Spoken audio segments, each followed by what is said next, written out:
नमस्कार. मी भाऊ तोरसेकर. तुम्ही बघत आहात प्रतिपक्ष. मित्रांनो, या बिहारच्या विधानसभा निवडणुकांनी एक मोठं काम जर भारताच्या लोकशाही राजकीय घडामोडीमध्ये केलं असेल तर ते म्हणजे मुख्य प्रवाहातली जी माध्यमं आहेत, मग ती छापील वर्तमानपत्र असोत, वेगवेगळ्या वृत्तवाहिन्या असोत किंवा अगदी डिजिटल मीडियामध्ये लुडबुडणारे लोक असोत, ज्यांनी गेल्या 25-30 वर्षामध्ये राजकारणात आपण म्हणजे पॉलिटिकल पंडित अशी जी काय स्वतःची नावं करून ठेवली होती, त्यांची सगळी प्रतिष्ठा धुळीस मिळवली. एखाद दुसरा ओपिनियन पोल बरोबर ठरला असेल, पण जे काय 15-17 ओपिनियन पोल आले, एक्झिट पोल आले, त्याच्या आधारावर किंवा त्याच्या आधी वेगवेगळ्या ठिकाणी फिरून जी जी भाष्य करण्यात आली होती, ती सगळीच्या सगळी मातीमोल ठरली. आणि ज्या प्रकारे अक्षरशः सुनामी आल्यासारखं भाजप नितीशच्या आघाडीला बहुमत मिळालं, त्यामुळे हे सगळे सगळे पंडित, पॉलिटिकल पंडित, राजकीय भाष्यकार हे त्या हत्ती आणि चार आंधळे यांच्यातल्या गोष्टीसारखे राजकारण चाचपडून समजायला बघतायत. त्यातले मुठभर अर्धा तरी कबूल करायला लागले की भारत बदललाय आणि आम्हाला तो भारत आता कळेनासा झालाय. अर्थात ते भारत म्हणतात, त्याचा अर्थ राजकीय भारत, राजकीय भारतातले पक्ष, त्यातले नेते, त्यांची धोरणं, त्यांचे डावपेच, यातलं काहीही आपल्याला कळत नाही. याची कबुली हळूहळू हे तथाकथित जाणकार द्यायला लागलेले. आणि हे मी एवढ्यासाठी सांगतोय की त्यातल्या अभिज्ञान प्रकाश असेल, आशुतोष असेल, मारिया शकील असेल, यासारख्या काही पत्रकारांनी त्याची जाहीरपणे कबुली द्यायला सुरुवात केलेली आहे. पण त्यापेक्षाही मोठी गोष्ट कुठची असेल तर त्यांना व्यवहार कळत नसेल, वस्तुस्थिती कळत नसेल, तरी हळूहळू करत राजकीय पक्ष, राजकारणी नेते हे अशा जाणकार, अभ्यासू, पत्रकार, पंडित यांच्यापासून क्रमाक्रमाने दूर व्हायला लागलेत. आणि याची चाहूल खरं म्हणाल तर मला 1 वर्षापूर्वी लागलेली होती. तुम्हाला सांगायला हरकत नाही की येणाऱ्या ज्या बातम्या असतात, या बातम्या या त्या पत्रकाराने, त्या भाष्यकाराने आपल्या अनुभवातून लिहिलेल्या असतात असं नाही, तर वेगवेगळ्या पक्षाचं, वेगवेगळ्या उमेदवारांच्या ज्या कहाण्या असतात, नॅरेटिव्ह असतात, ते उचलून त्याच्यासाठी जनमानस प्रभावित करण्याच्या हेतूने अशी लोक आपलं विश्लेषण करत असतात, आपल्या बातम्या देत असतात, आपले गौप्यस्फोट करत असतात. पण जेव्हा निकाल समोर येतो तेव्हा असे लोक सर्वाधिक तोंडगशी पडतात. निवडणुकीतले पक्ष आणि उमेदवार आपापल्या पद्धतीमध्ये मतदानामध्ये मागे पडतात आणि पराभूत होतात. पण त्यापेक्षाही लज्जास्पद पराभव कुठचा असेल तर जे निवडणुकीच्या आधीपासून काही महिने आपलं राजकीय पांडित्य सांगत असतात, ते सर्वाधिक तोंडघशी पडतात. आणि म्हणून आज हा विषय मी तुम्हाला का सांगतोय की महाराष्ट्रामध्ये सध्या स्थानिक निवडणुका म्हणजे नगरपालिका, जिल्हा परिषद, तालुका पंचायत, महापालिका यांच्या निवडणुकांचा मोसम सुरू झालेला आहे. आणि त्यामध्ये आपापल्या परीने आपणच कसा भविष्यातला निकाल देतो असला खुळेपणा माध्यमातून सुरू झालेला आहे. त्याला श्रोत्यांचा आणि वाचकांचा फारसा प्रभाव मिळत नाही, प्रतिसाद मिळत नाहीये. अर्थात ही गोष्ट नवी नाहीये. या बातम्या कशा खोट्या असतात हे हळूहळू करत आपल्या परीने एकलव्याप्रमाणे वाचक आणि श्रोता शिकलेला आहे. मला आठवतं 1990-95 या कालखंडामध्ये टी.एन. शेषन नावाचे निवडणूक आयोग होते, आयुक्त होते, आणि ते इतके कठोर वागत होते की त्यांनी या ओपिनियन पोलवर सुद्धा निर्बंध आणले की प्रचार बंद झाला की ओपिनियन पोल वगैरे बंद झाले पाहिजेत, कारण तो सुद्धा हळूहळू करत एक प्रचाराचा भाग व्हायला लागलाय. आणि त्यामुळे अलीकडे आपण बघतो ओपिनियन पोल हे प्रचार बंद होण्याच्या बरोबर बंद होतात आणि निवडणुकीचं मतदानाची वेळ संपल्यानंतर 1 तासाने एक्झिट पोल येतात. त्याचं कारण हे सुद्धा पक्षपाती असतात, जनमानसाला प्रभावित करण्यासाठी असतात. हा निष्कर्ष जवळजवळ 30 वर्षापूर्वी तत्कालीन निवडणूक आयुक्त TN शेषन यांनी काढला होता. आणि त्याचं कारणही सरळ होतं. एकच वर्तमानपत्र घ्या तुम्ही. त्यावेळेला आजच्यासारख्या वाहिन्या नव्हत्या. वाहिन्या हा सगळा प्रकार साधारण गेल्या 20 वर्षातला आहे, वृत्तवाहिन्या.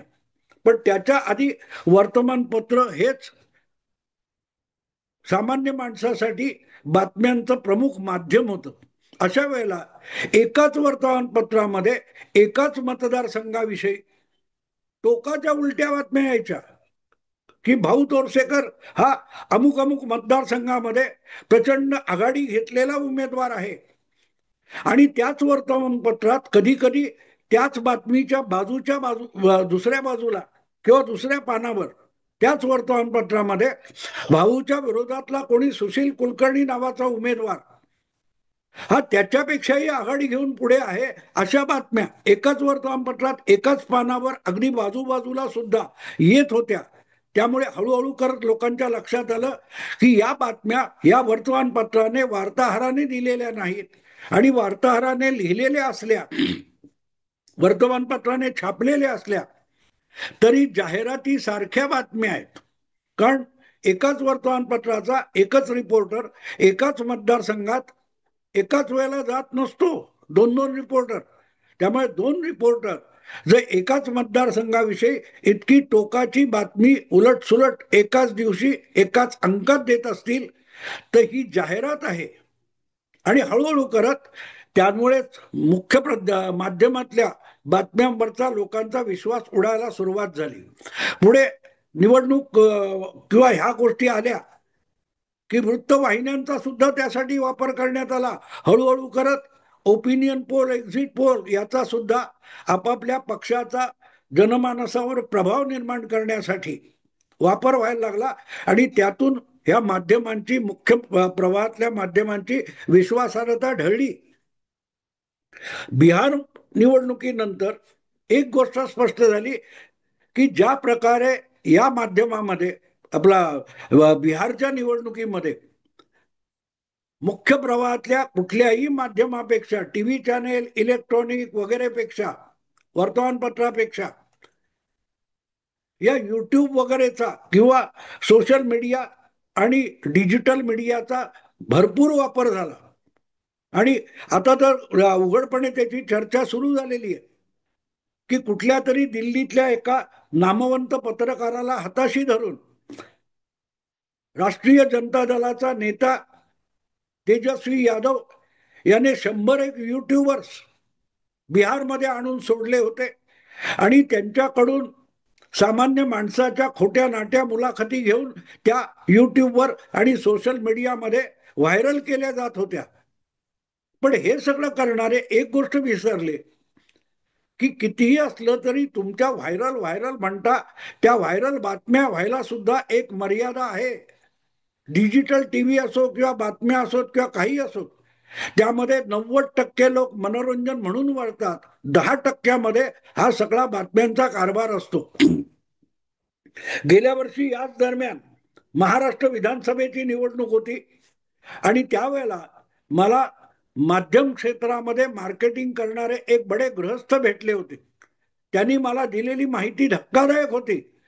ते म्हणाले महाराष्ट्रातल्या सगळ्याच्या सगळ्या राजकीय पक्षांचं निवडणुकीसाठी फक्त मीडिया बातम्या यासाठीचं बजेट हे 1000 कोटीच्या आसपास आहे आणि त्यामध्ये 600 कोटीपेक्षा अधिक खर्च हा digital media, YouTube, social media यासाठी होणार आहे. तर 300-350 कोटी रुपये हे मुख्य प्रवाहातील वाहिन्या आणि वर्तमानपत्रावर होणार आहे. याचा अर्थ एक गोष्ट होती, वर्षभरापूर्वीच मुख्य प्रवाहातल्या माध्यमांचा बाजार उठायला सुरुवात झालेली होती आणि बिहारच्या विधानसभा निवडणुकीत त्यावर एक प्रकारे शिक्कामोर्तब झालं.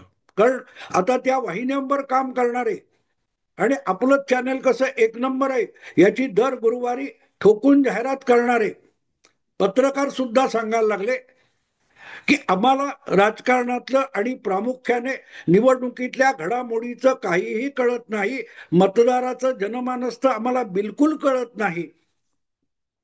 किंबहुना त्यातला अभिज्ञान प्रकाश नावाचा जो पत्रकार आहे, एक 30-35 वर्ष तरी पत्रकार आहे, त्याने तर सांगून टाकलं, आता विद्यापीठात बसलेले पॉलिटिकल सायन्सचे प्राध्यापक, अभ्यासक या सगळ्यांनी राजकारणातून म्हणजे त्यांच्या भाष्यकारणातून निवृत्ती घ्यावी, कारण त्यांना काहीही कळत नाही. हेच बिहारच्या निवडणुकीने सिद्ध केलं. कोणही असं सांगत नव्हता की मोदी आणि नितीश यांची सुनामी येणार आहे, पण आली. आली. अगदी किती फार फार तर काटेकी टक्कर आहे, म्हणजे थोडं इकडे तिकडे झालं तर मग तेजस्वी यादव जिंकणार, राहुल गांधी बाजी मारून जाणार, हे सांगण्यामध्ये मोठमोठे पंडित गर्क होते. पण जेव्हा निकाल एक एक करत समोर आले, काही तासाच्या आत तेजस्वी यादव, आरजेडी, काँग्रेस, राहुल गांधी हे पाला पाचोळ्यासारखे उडून गेले. जवळजवळ 80-85% जागा भाजप आणि नितीश कुमार जिंकून गेले. एवढा अंदाज चुकणं योग्य नाही मित्रांनो. याचं कारण असं आहे की हे लोक विश्लेषण करत होते, खुलासे देत होते, युक्तिवाद करत होते, पण जमिनीवर काय चाललंय याचा त्यांना थांग पत्ता नव्हता.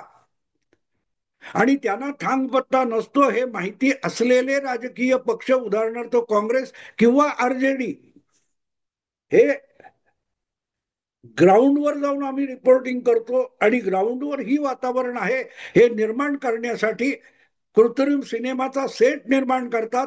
तसा युट्यूबर्सचा वापर करून खोटी खोटी माणसं त्यांच्या प्रतिक्रिया सोशल मीडियामध्ये दाखवत होते. आता कसं दाखवत होते हे तो जकीर त्यागी नावाचा कोण पत्रकार आहे दिल्लीचा, त्याने साफ साफ सांगितलं की दिल्लीहून असे ट्रकभर युट्यूबर्स बिहारमध्ये नेण्यात आले आणि ते काय करायचे, गावागावात जायचे, तिथल्या लोकांना बरोबर काय चहा बिस्कुट आणि नाश्ता करायचे आणि त्यांना पडवायचे की मी असा प्रश्न विचारेन, तुम्ही असं उत्तर द्यायचं, मी इकडून जाईन, तुम्ही तिकडून यायचं आणि रस्त्यात अचानक भेटल्यासारखी तुमची मुलाखत घेतली जाईल आणि तुम्ही माझ्या अशा अशा प्रश्नाला तसं तसं उत्तर द्यायचं आणि हे दाखवलं गेलं.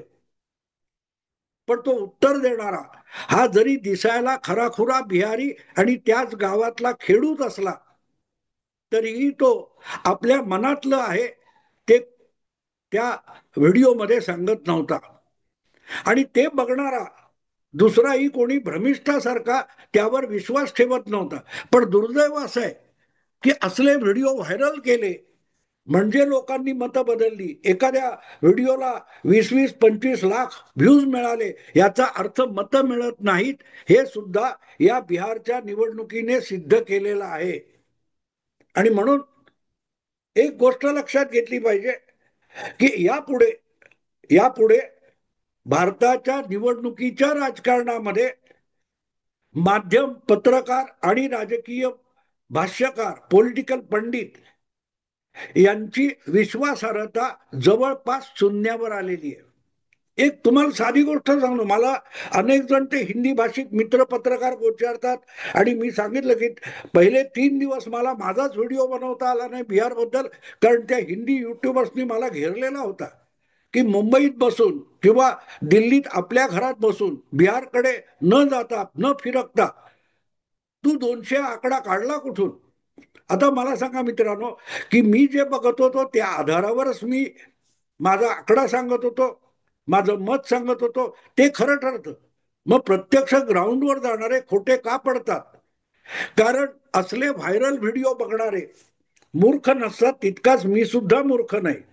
ते बारकाईने बघितलं तर कळतं हा बोलणारा बोलतोय त्यामध्ये तथ्य नाही, हा एक अजेंडा घेऊन बोलतो. एखाद्या सामान्य खेड्यातला जो नागरिक असतो, गावकरी असतो, तो इतकं राजकीय पंडित असल्यासारखं बोलत नाही. बेरोजगारी है, पलायन हो रहा है, जे शब्द तुमचा तेजस्वी यादव, राहुल गांधी बोलतो वोट चोरी हो रहा है, तेच शब्द जसेच्या तसे एखादा खेड्यातला माणूस बोलायला लागतो, तेव्हा कळतं ह्याला पढवलेलं आहे. मी तुम्हाला यापूर्वी एक गोष्ट सांगितलेली आहे. अयोध्येमध्ये राम मंदिराची प्राणप्रतिष्ठा झाली आणि त्यानंतर कुठेतरी बोलताना शरद पवारांनी अशीच लोणकडी थाप मारली होती की मला कोल्हापूरला गेलो होतो, तिथे दोन खेड्यातल्या बायका भेटल्या आणि त्या म्हणाल्या, अरे त्या अयोध्येच्या मंदिरामध्ये एकटाच राम कसा आहे, त्याच्याबरोबर सीता का नाही. ही शरद पवारांनी फेकलेली लोणकडी थाप होती आणि मी त्यावर स्वतंत्ररित्या व्हिडिओ केला होता. कारण खेड्यातली कुठलीही महिला शरद पवारांसारखा माणूस भेटला तर त्याला कुठला प्रश्न स्वाभाविक विचारू शकेल, तर बाबा तुझ्या मुलीचं लग्न होऊन 20 वर्ष उलटून गेली, ती अजून आपल्या सासरी का जात नाही, माहेरी ठिय्या का मांडून बसलीये, तू तिच्या नवऱ्याला घर जावई करून घेतलास का, असा प्रश्न कुठलीही खेड्यातली बाई विचारेल. ती अयोध्येतल्या रामाच्या बाजूला सीता का दिसत नाही असा प्रश्न विचारणार सुद्धा नाही. आणि म्हणून शरद पवार शुद्ध थापेबाजी करतायत, 100% थापेबाजी करतायत. हे जसं त्या एका शरद पवारांच्या वक्तव्यावर मी सांगितलं होतं, तसंच असले व्हायरल होणारे व्हिडिओ बघितले की त्याची प्रतिक्रिया कळू शकते. व्हायरल म्हणजे काय असतं, व्ह्यूज. व्ह्यूज म्हणजे काय असतं की 20 लाख, 25 लाख, 30 लाख लोकांनी हा व्हिडिओ बघितलाय. बघितला म्हणजे काय असतं, तो जो व्हिडिओ तुम्हाला दिसतो, तो व्हिडिओ सुरू झाला जे तुम्ही बघितला असं कन्सिडर केलं जातं. 15 मिनिटं, 5 मिनिटं, 25 मिनिटं व्हिडिओ असला तर तो सगळा बघितला जातो असं नाही. आणि आता टेक्नॉलॉजी अशी आली की एकाच कॉम्प्युटरवर एका वेळेला 25, 30, 30, 50, 50 काय त्या विंडोज ओपन केल्या जातात आणि त्या एकावर क्लिक मारली की त्या 25 लोकांच्या अकाउंटवर, 25 खोट्या अकाउंटवर तो व्हिडिओ बघितला अशी कागदोपत्री किंवा त्या कॉम्प्युटरमध्ये नोंद होते. आणि मग 20 लाख, 25 लाख म्हणजे प्रत्यक्षात 1 लाख लोकांनी सुद्धा व्हायरल म्हटलं जातं, ते बघितलेलं नसतं. पण जर तुम्ही त्या खोट्या आकड्यावर विश्वास ठेवलात तर तुमची फसगत होते. आणि तुमची मी म्हणतो तेव्हा असं कंत्राट देणारे आणि त्यावर बातम्या रंगवणारे जे आहेत की अमुक व्हायरल झालं, तमुक व्हायरल झालं. पूर्वीच्या काळात वर्तमानपत्रात नाटकाच्या किंवा कसल्याही जाहिराती यायच्या, तुफान गर्दीत चालू आहे, मग जाहिरात का देतो, अमुक तमुक सिनेमा, तमुक तमुक नाटक तुफान गर्दीत चालू आहे. गर्दीत चालू असेल तर तिकीट खरेदीसाठी जाहिरात देण्याची गरज नसते. असो, मुद्दा इतकाच आहे की या पुढच्या कुठच्याही विधानसभा किंवा लोकसभा किंवा स्थानिक निवडणुका या बाबतीत एक गोष्ट स्पष्ट आहे की मुख्य प्रवाहातली जी माध्यमं आहेत, वर्तमानपत्र, टीव्ही चॅनेल्स असतील किंवा अगदी नावाजलेले सोशल मीडिया मधले स्टार असतील, त्यांची विश्वासार्हता संपलेली आहे. कारण त्यांनी ज्यांचा ज्यांचा जोर दाखवला ते ते पूर्णपणे तोंडगशी पडलेत आणि आता त्यांची आपसातच एकमेकांवर दोषारोप चालू आहे. असो, मुद्दा इतकाच आहे की बिहारच्या निवडणुकीने किंवा निकालांनी फक्त एनडीएला जिंकवलं किंवा तेजस्वी यादव, राहुल गांधी यांचं राजकारण पराभूत झालं, एवढ्या पुरता तो बिहारच्या निवडणुकीचा निकाल परिणामकारक नाहीये. एक मोठी घडामोड या बिहारच्या निवडणूक निकालांनी घडवलेली आहे, ती म्हणजे भारतीय निवडणुकीच्या राजकारणातून जवळजवळ सगळ्याच्या सगळ्या मान्यवर माध्यमांना जमीनदोस्त करून टाकले. यापुढे वर्तमानपत्रात येणाऱ्या बातम्या, टीव्हीवरचे चॅनेलवरच्या होणाऱ्या डिबेट याच्यावर शेंबड, पोर आणि रस्त्यावरचा भटका कुत्रा सुद्धा विश्वास ठेवणार नाही, अशी परिस्थिती बिहारच्या निकालांनी आणली. आणि मग याची दुसरी प्रचिती तुम्हाला येत्या 2 महिन्यात दिसेल, जेव्हा महाराष्ट्रातल्या महापालिका, नगरपालिका, जिल्हा, तालुका, पंचायतीच्या निवडणुकांचे निकाल येतील, तेव्हा तुम्हाला याची खातरजमा होईल की आज जे काही तुम्ही ऐकताय ते कितपत खरं ठरते. बघा, मी थांबतो. आवडलं लाईक करा, शेअर करा आणि प्रतिपक्षाला सबस्क्राईब करा. नमस्कार.